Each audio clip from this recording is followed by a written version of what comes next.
We're really excited to kick the week off with Alexa von Tobel, who is an award-winning personal finance expert. She's a CEO and founder of LearnVest, and an amazing book that we're going to do a fun Twitter raffle later on this week with, but a best-selling book. We're excited to invite Alexa and our very own Susan Lyon to chat with her today for Build. And we are live streaming. This is going out across all of AOL and outside the walls of AOL as well. So we're very excited about that reach. So thank you so much and enjoy the talk.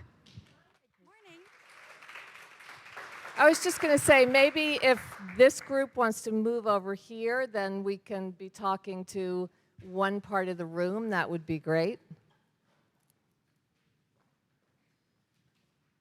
So I want to cover two different areas here. One is really what it's like to start a company, and particularly to start a company as a young woman. And then I want to ask Alexa some questions about just money advice, because I think there's probably a fair number of people here who would be really interested in getting her point of view on what's important. So why don't we start at the beginning, which is really, where did this idea come from and how did you start it? So good morning, guys. Happy to be here. My background is I grew up in Jacksonville, Florida, went to Harvard undergrad, and as a senior, I had went to go work at Morgan Stanley as a trader and had gotten into business school. And I remember thinking to myself, okay, I'm smart, I'm not intimidated often, I can put a lot of information together. And I started thinking about the fact that I didn't know how many credit cards I should have. I actually asked my mom, and she was like, you should apply for an American Express Platinum card. And I was like, yeah, I don't have a job.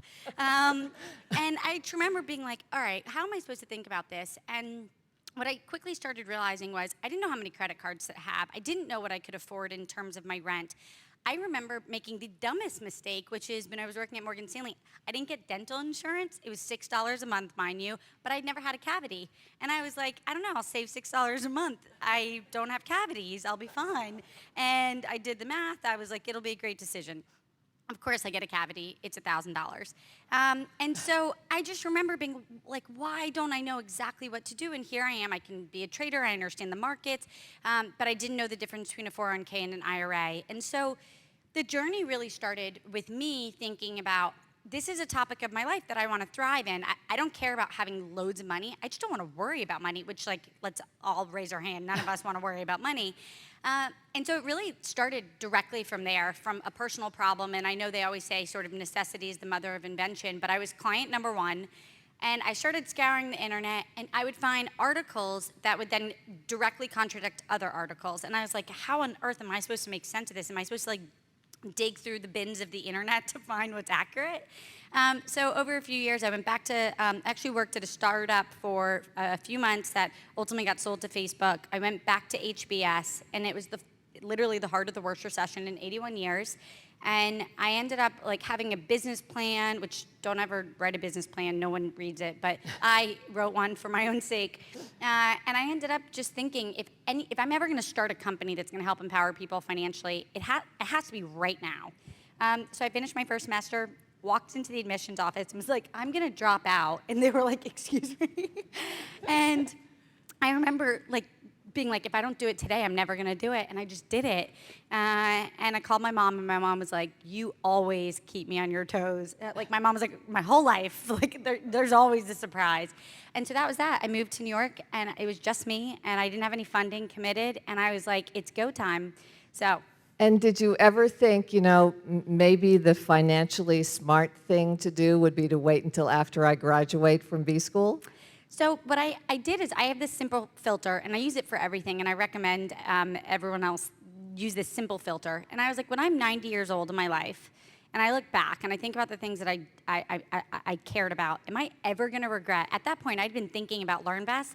I founded LearnVest May of 2007. It's like a little known secret. I like founded it, I started writing a business plan, and it was this seed idea, and every month I was making some sort of milestone. And I think that for entrepreneurs, I always tell people, it doesn't happen overnight necessarily, and if you don't want to be in a position that you put yourself in like horrible financial risk, like it's hard to do it in a minute. It takes some time. So I thought to myself, because at that point I'd been thinking about it for almost 2 years, and I was like, when I'm 90 and I look back on my life, am I going to regret not having, at the moment where I think it's the absolute bottom of the market, launching a company that I believe so passionately America needs?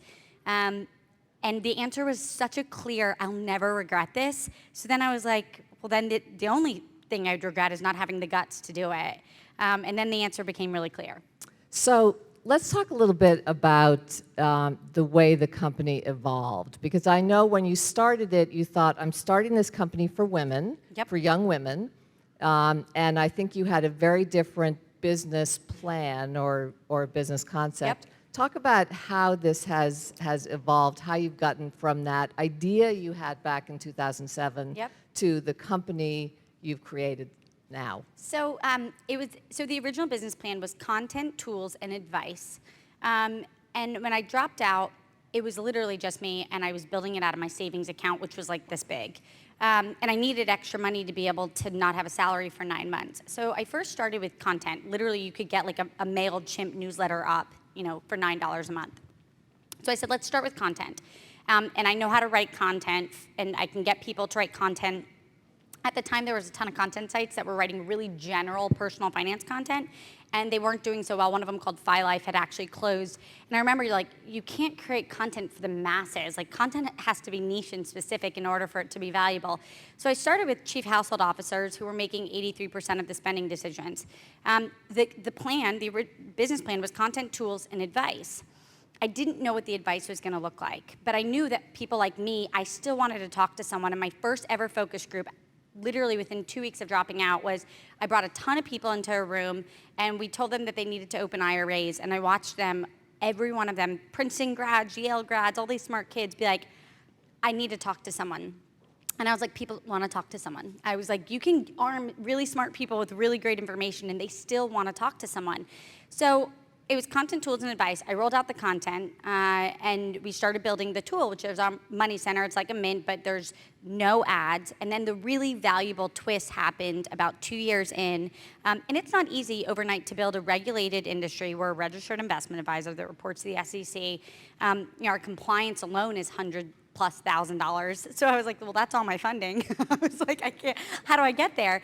So I remember thinking about phasing it out. So we started with content, then we got to tools. And once we got the tool up, we started having people write in being like, can I ask a question to someone? Explain what the tool is. And the tools, you can link your accounts, you see all your finances in one place, there's no ads. But the really smart thing is that we built that tool, that Money Center, so when you link your accounts, a planner on the other end could see it in seconds if you want them to. So if you wanted to actually get advice, right then and there, and if you think about it, I'm just like all of you. We don't have time, we don't have energy, and you want to lower the friction because you're so stressed out when it comes to your finances. So I said, that's one of the biggest problems about financial advice right now is you don't know where to go, and then you don't want to download thousands of facts to someone. You're like, but why can't you just know that I made $10,000 in a bonus last month? And why can't you just know that I spent too much on shopping? So what we did is made it so that the tool allowed all of the data to come in, and then we started having, earlier than I expected, people saying, can I pay to talk to someone?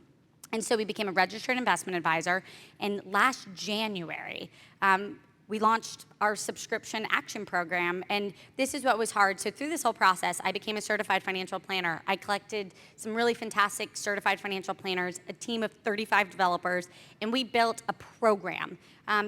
Because it's just like anything else, you need it to be straightforward. And so all of this was phased out ultimately because you couldn't stand up a financial institution in a minute.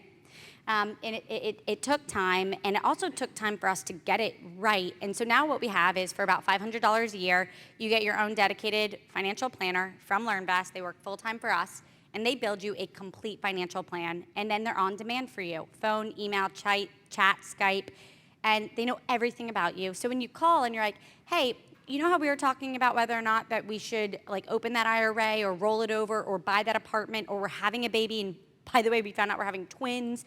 That happened to one of our clients this week. we're right there saying, all right, we know all the information. We know that you still also have your dog. And here's what we need to think about to make sure that you're optimized. And so we launched that last January. And since last January, we raised $50 million to really blow this out across the country. 1 5 or 5 0? 5-0. 5-0. So Wow. we raised 70. We raised about 73 million total. And so that we can actually make this a product that every millennial, every American can get access to. And right now we can service a household whether you make $50,000 or $500,000 a year in income. And we cover all your financial, every single aspect, 360 degrees of your life, from, hey, you need renter's insurance, to your homeowner's insurance. You're in a flood region, it doesn't cover you. And that's what happened during Sandy. So it's those sort of things, and we cover it all. Yeah, there are so many things you were talking about in there that I actually want to follow up on. But one of them, let's start with, do you think of yourself as being a tech company? Yeah. So actually, at the beginning of this year, one of the things that we realized, so, you know, as the entrepreneur, as the CEO, my head's down every day building, and every day I have a motto, which is just take it one day at a time and make great decisions every day. And I finally put my head up and was like, we're doubling our tech team from now about 45 to closer to 100. And then as we were thinking about our technology decisions, we're like, we actually have, you know, there's great e-commerce sites out there. We have full financial planning software. It's an algorithm that is quite complex. We have That you've built. That we built. We built everything in-house. Yep. We've built a huge money center that collects the full data of your wallet, which is in its own right. Explain what that means. So the average LearnVest client, so once you become a subscriber, you're a client. The average LearnVest client links 14 accounts on average, logs in over 20 plus times a month, and gets to talk to their planners as often as they want. It's like a gym membership. You can go, you know, I go once a week, or you can go every day. And so we built 4 systems. So the first system is for the free users, so that you can link your accounts, you can start to think about your finances, and then when we're like, do you have a question? You can talk to someone. Then there's an entire planner dashboard, and in many ways, you know, think about, I call it Web 3.0, so the Ubers of the world, where they took people that, you know, someone still has to drive a car, and they said, how do we make this so much more efficient so that when you're stuck in the rain, you can get a car really fast? We did the same thing. The average financial planner would service about 200 clients before LearnVest existed. Now they can service hundreds of clients, maybe even up to like 800, depending on when your usage needs are. And so we made them a lot more efficient. And then we actually built our own software that takes roughly 90 data points about your life, runs them through a massive algorithm, and then spits out your mathematically optimized to the dollar where you should put your next $100. And it's math. And so one of the things that gets me so damn enthused about what we're building is when you think about the country, and I did an interview this morning with the New York Times, and I was like, if you think about the country, 76% of the country lives paycheck to paycheck. 65% of the country has a net worth of under $100,000. And, you know, we're in New York City, and this is, you know, I always remind people, I'm like, pinch yourself, because we're in New York City. But when you think about it, it's like we have an epidemic across the country, but it's not cancer where we don't know the answer. It's math. And if we could get this in every financial household, we could make people's lives much better. And so that's what I get really excited about. So I think of us as a tech company because we have an insane amount of technology. We're doubling our tech team, and we're solving really interesting problems. And so what's been really exciting is, you know, we just hired our director of mobile. He had like 7 offers from both Facebook's, both like Google's, Uber, and I was like, come to LearnVest. It's a really complex problem, and we've been winning a lot of really great talent because of that. Yeah. So I want to stay on math for a minute, and I am going to open this up to questions, so think about your own questions. In 2012, 2% of all venture investment was going to women-founded companies. Yeah. 2%. So talk a little bit about what it's been like raising money as a female entrepreneur and a young female entrepreneur, and whether you think there's a difference in the atmosphere right now, and also is it different being a New York City entrepreneur as opposed to a Silicon Valley entrepreneur? Wonderful question. So I moved to New York City January, 1st of 2009. I was 25 years old, which I think what was the most fortunate thing is, as I just told you, I'd spent 2 years thinking about this problem, and at that point, I jumped off the cliff.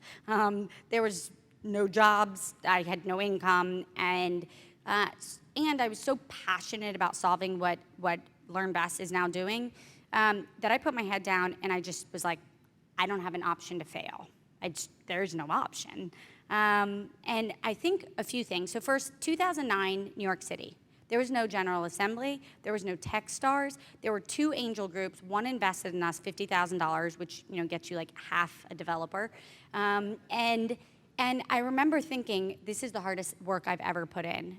But I wasn't allowed to think like that in my head. I didn't let myself, because I was like, you don't have a choice, so you put your head down and you keep working. And I didn't have that perspective until you fast forward to 2012, 2014, where I'm like, this is a phenomenal place. The ecosystem of New York is incredible for being able to start companies. And I think that that's really powerful. So the first thing is, I was 25. I'm 30.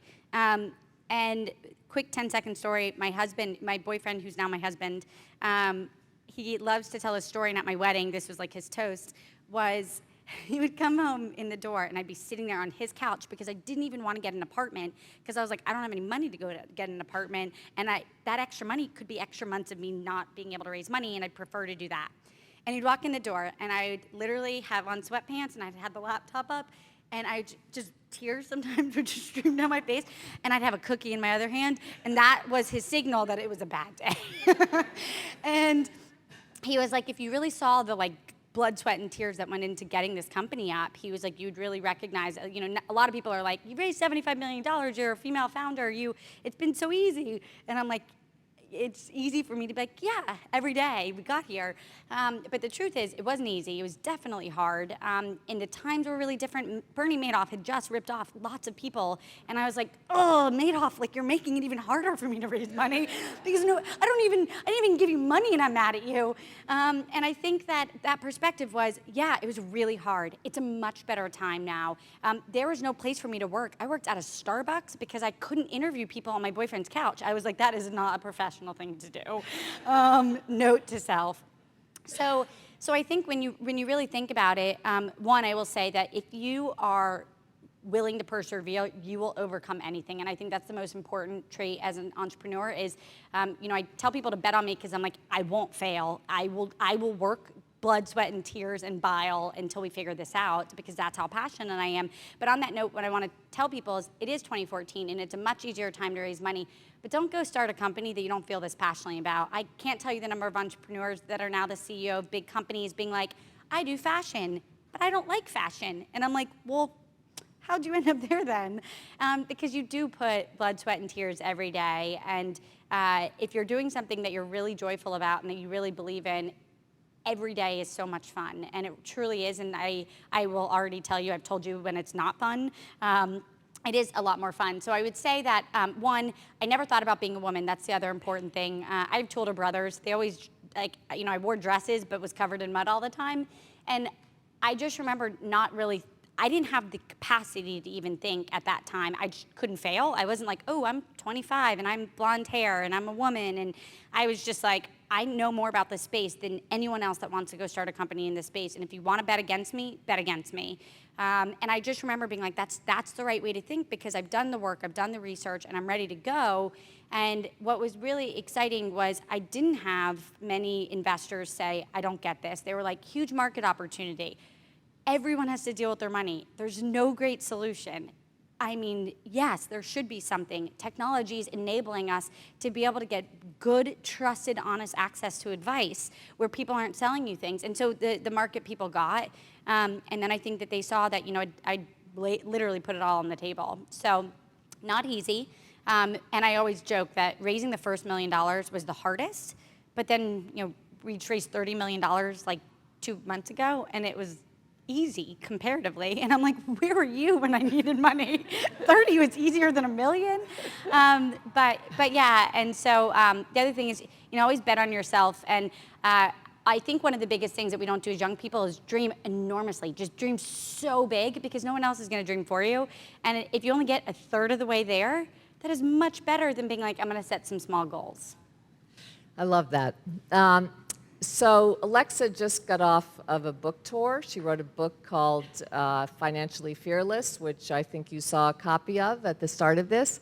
And in it, you talk about your 50-20-30 plan. So explain what that means.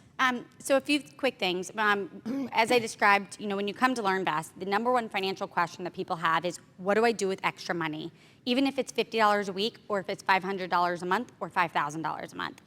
So the first thing is helping people to just remember, we don't learn about personal finance in high schools, colleges, or graduate programs. So when you in your head are like, why do I feel like I know a little bit, but like, why don't I feel like I get this completely? None of us learn about it. And the worst part is we turn to people like our parents or friends to ask them for advice, but they also haven't learned about it. So it's like the blind leading the blind sometimes, and it's really dangerous.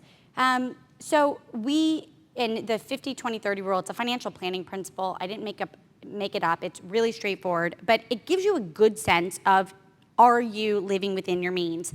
And here's how it works. And when we make a financial plan for you at LearnVest, we've even simplified it further. We give you one number, and that's your spend it on anything in the world that you want number. And we've found behaviorally, it's the best thing that keeps people on track for their budget. So we could take a household and say, you guys get $500 a week, go crazy. And that's the best way to do it. But that stems from the 50-20-30, which is, I'm just going to use basic math. Let's say my household sitting here right now makes $10,000 after taxes. So that's the cash that hits our bank accounts. So 50% or less should go to essentials. That's the roof over your head.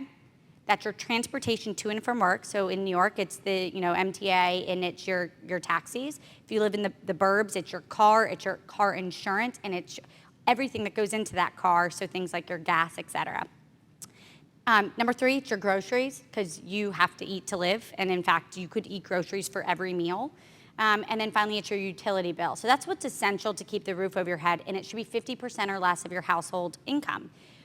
The other reason that we want it to be 50% or less of your household income, especially if you're married, is if one of you loses your job, you can still maintain basic life. 20%, so after the 50, 20% or more should go to the future. And there's a graph in the book that I came up with. It's like not rocket science, but it basically shows you this. You start working at 25, let's say you retire at 65, and you live till 95. So you work for 40 years to fund 70. So if you are not saving at least 20% or more for the future, basic math here, you only work for half your life, you have to save a lot for the future. And that's the big thing. Or you have to work longer. Or you have to work longer, which lots of people think. But what if something happens? What if you are a nurse and you have a hip replacement and you can't stand up any longer? Or what if you start to get dementia, like one of my grandparents, and you just can't keep doing the job? You just don't know, and so let's not bank on hoping. That's just not a financial plan. And then the final piece is 30%, and that's the lifestyle. That's all the fun stuff. That's your gym membership to Equinox. That's your Soul Cycle classes. That's the weddings that we all get invited to. That's the shopping. That's the dog that you take care of. And 50, 20, 30, and the biggest thing of that whole $10,000 is 30 to 35% or less should be your rent, or if you own a home, your mortgage. And lots of people are like, but it's New York, and one of the things that we tell people is that's a quick litmus test for the rest of your life. And I have this amazing mentor that Susan's met. She, early partner at Goldman Sachs, she was like, one trick to life is always live beneath your means in your home. But counterintuitively, we always are like, but it's my home. You're never there. And in general... In New York City, you're never there. Yeah, and in general, people always justify buying these homes they're going to hopefully grow into. And I had to give the New York Times advice for the real estate column this morning on someone who, there they were, and they purchased a home that was slightly a reach, and they were on a freelance budget, and the next year their freelance budget went away, and within a year they were foreclosed on their house. And you're like, that's why you don't want to reach. You want to make sure you're not. So 50, 20, 30, and what I believe in as a CFP and as the CEO of LearnVest is straightforward, simple advice, because you don't have the brain bandwidth to be completely burdened with all of these different things. So we like to come up with the tricks that you're going to remember, that you're going to actually execute on, so that you can make sure that you don't worry about your finances. So anyone want to ask a question here before I ask another one? Yes. Do you consider health one of the 50% or the 30%? So ideally, if you're salaried, your health expenses come out before. That's why we said specifically it's the after-tax dollars that hit your bank account, because you're already contributing to your. I mean the co-pays. I mean the things that are not covered by your health insurance. Yeah, so that's absolutely an essential. And it all depends on what sort of health insurance. So like at LearnVest, we give you an extra $2,000 to pay for all your co-pays. But in general, health is, of course, essential. Health is your biggest asset. It's your most important life asset. So that's a great question. And I saw another, okay. Thank you. What is your company doing beyond, your clients and your website and your book, which are all great things, to promote early financial education where it doesn't exist in the high schools and the colleges? So what are we doing to promote early education? So I'm actually getting on a flight tomorrow morning at 5:30. I'm going down to Washington and meeting with a handful of senators. We're actually trying to sponsor a bill. And when I say, I believe, the fact that you can give a college student a credit card with a free piece of pizza on day one of move-in with no we have to pass a test to drive a car because there's a real risk. We should have to pass a basic understanding. So the average, I gave a TED Talk on this, the average college senior graduates with about $4,000 to $5,000 of credit card debt and almost $30,000 in student debt. That's the average when you enter the world. So there's 1.8 million students that graduate every year, and their average income is less than $35,000. So they're upside down completely from the day they enter the workforce. And so when you think about it, so we hear sort of the noise of the $1 trillion of student debt. So there's some fundamental structural things that we must change, which is schools probably won't be able to teach financial planning fast enough, right? They don't have the extra income to go hire the professors, and that's going to be a slow grind. But you can change some structural things, like making sure someone understands that credit card debt, it grows at on average negative 17%, compounding daily. A savings account right now in the country is 1%. So you're like, duh, it's so painful. And so really helping people understand some of that stuff. So really focused on actually going down. President Obama just picked 10 entrepreneurs to be ambassadors for the country, and they were all entrepreneurs that are way more talented than I will ever be. LinkedIn, Reid Hoffman, Saul Khan, blah, blah, blah.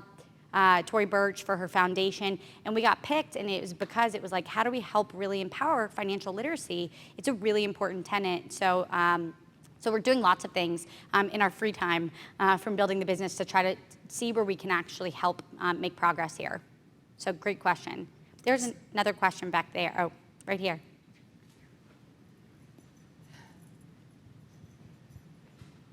Thank you so much for talking to us. It's super interesting to hear your Thank you. story. What do you do, and this is coming from someone who's never started a company, when somebody hands you a check for $30 million?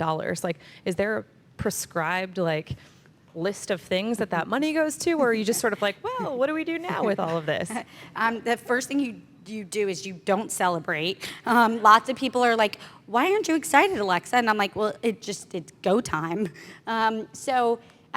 Money goes in the bank, and we have a really clear, 3-year plan of what we need to execute. And that 3-year plan, every 6 months, we're perfecting it as we get better data and better information about the business we're trying to build. And it's really there for hiring. So we're hiring, our team right now is about 145 people. We're hiring about 50 people over the next 6 months, and doing that's actually really hard. So the major use of proceeds is actually going in to double our tech team, to better build the tools. There's a lot of really cool stuff coming out from LearnVest over the next few months that are just gonna make it even easier for you to manage your finances and work with your planner. So a lot of that stuff. But I always, people always are like, that must feel amazing. And I'm like, no, it's go time. It's like, it's the beginning of a marathon. It's like the shotgun has just gone off. So yeah, and again, we've really thoughtful plans, and but we spend the money where we need to spend it. Okay, I see Paul back there, and then 1, 2. Yeah. I'm going to go in front of Paul, if you don't mind. You can do that. So, Alexa, again, thank you for coming. It's great to hear your story. Very inspirational. Thank you. Some of the questions I have are more about the business and the challenge in terms of the audience and the Yep. scale and the size. Everyone here is nodding their head. Everyone I'd ever talked to is yes, yes, yes. This is great. What they're doing over there is phenomenal.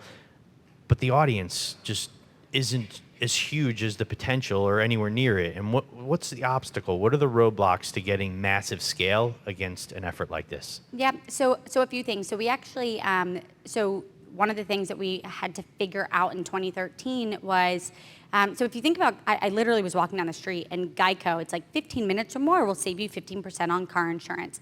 As a population, we don't know how to buy insurance. One, it's not sexy, it's not fun, but you need it. And there's a reason why the call to action is just get on a quick phone call. So a few things. Right now, about 65% of all LearnVest plans are actually sold over the phone. We're like, get a quick health check. Come to us, tell us what you're worried about. If you're someone who would be a great client, which 90+% of people are, if you have enormous amounts of credit card debt, we actually recommend you go to a credit counselor. We really specialize in helping you optimize your financial life.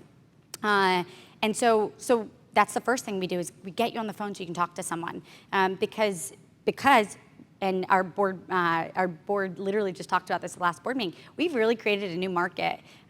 Getting access to a financial plan has never been made a consumer product before, and that's what's so unique about what we're really doing is we're leading the way on saying financial planning should not be a luxury experience. It shouldn't be reserved for people who have millions and millions of dollars.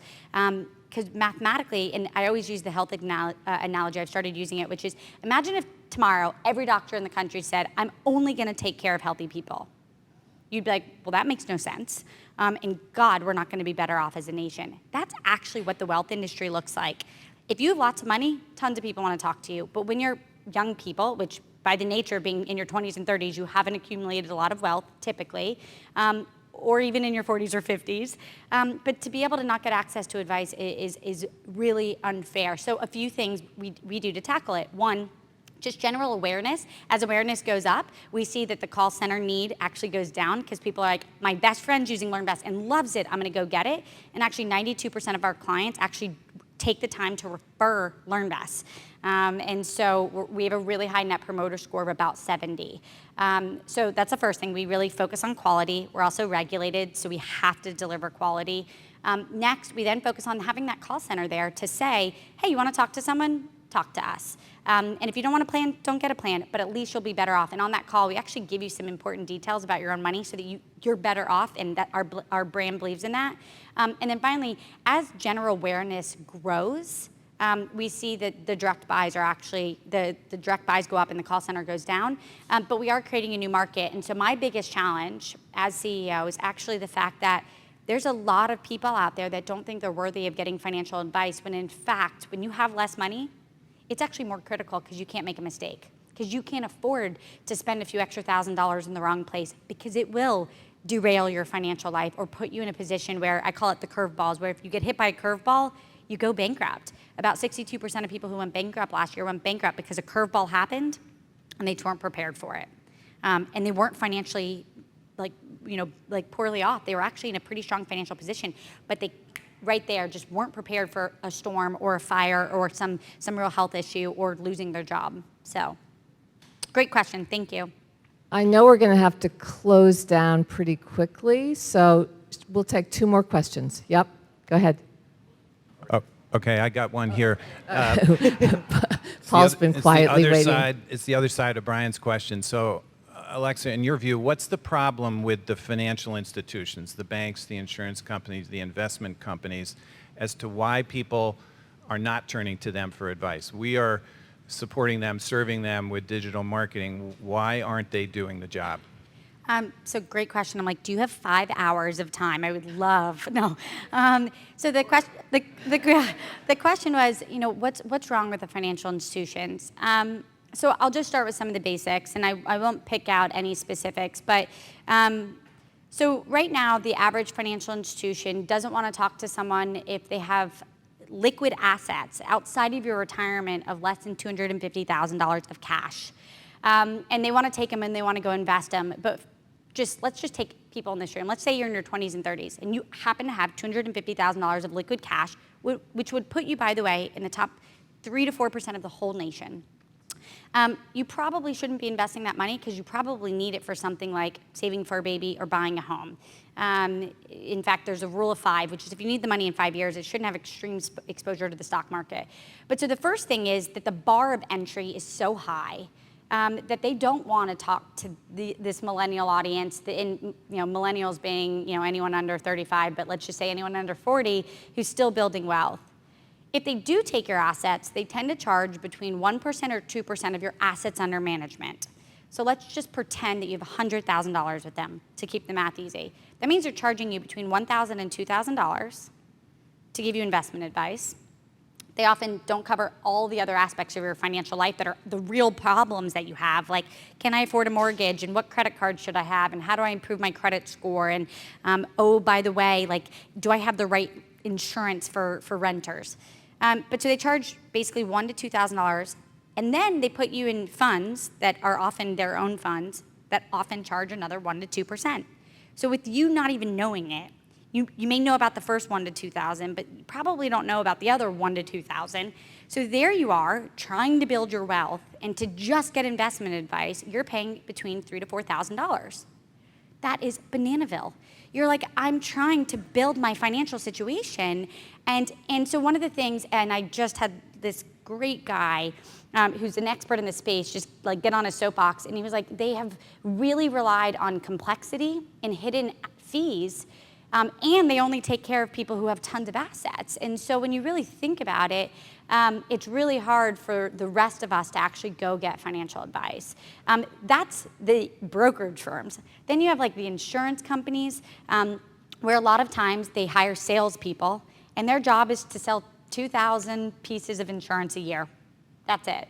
And yes, they have to have some sort of fit, but there you are, it would be the equivalent of going to the doctor and being like, I don't feel well, I'm pretty sick, and you're worried, like you want to get better, and them getting paid to give you as like many shots and as many prescriptions as possible, and you're like, but I'm not well, like please help me. And I think that a lot of the way that just the financial institutions were able to really grow up, and not everything that they're doing is bad, to be really clear, but in general, they service really well people who have tons of money, which is unfortunate that younger people and people with less assets who actually need more help don't get it. And then finally, they're often, the alignment of motivations are not there. And what I love about the internet, this is one of our values as a business, is trust and transparency, which is at LearnVest, you pay a subscription fee. It's about $500 a year. That's it. We have full money back guarantee. Boom. You know exactly who you get. You can see, who your planner is. You can check their LinkedIn profile. And that's it. And we don't sell any products. So if you need insurance, we'll say you need $1 million of term insurance for your family. We like these 3 companies, and we don't make $1 in recommendations. That's the way it should be.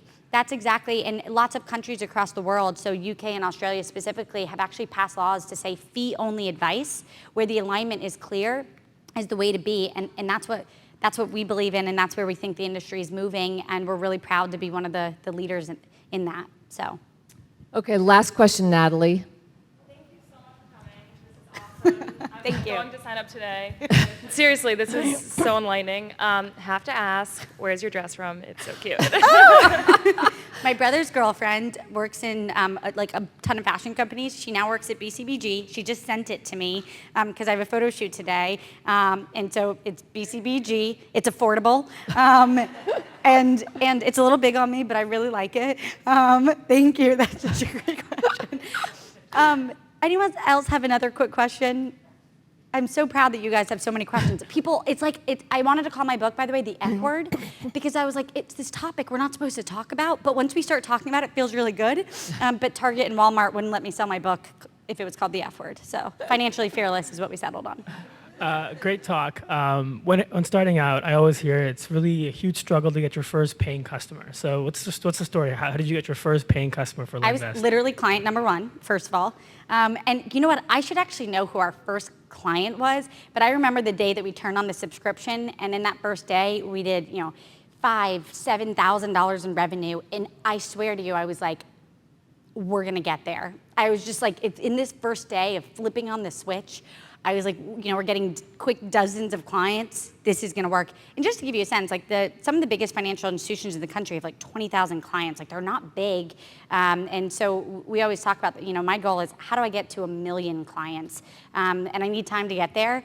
And I think it's just, we take it all one day at a time. And in fact, if anyone does want to get a financial plan, come up here. We'll give you a free month service. I'll take your email address on me, and we'll make sure that you guys get started. Because I always say, if you listen to all the advice but don't actually do anything, it's the equivalent of like listening to someone tell you to do sit-ups but never doing them.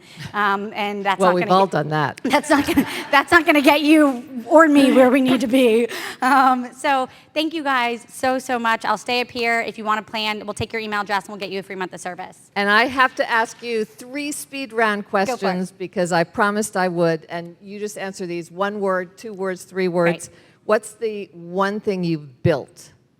Right? We call this Hope. Okay, that's good. I like that. How do you recharge every day? Hug my husband, And growing up, what did you want to be? the president. I'm still rooting for that. I was first grade. I told the librarian I was going to be the first woman president, and she was like, "Who is this kid?" So, and then a brain surgeon. But thank you guys so much. Thank you so much, Alexa, for coming in. That was fantastic. Thank you guys.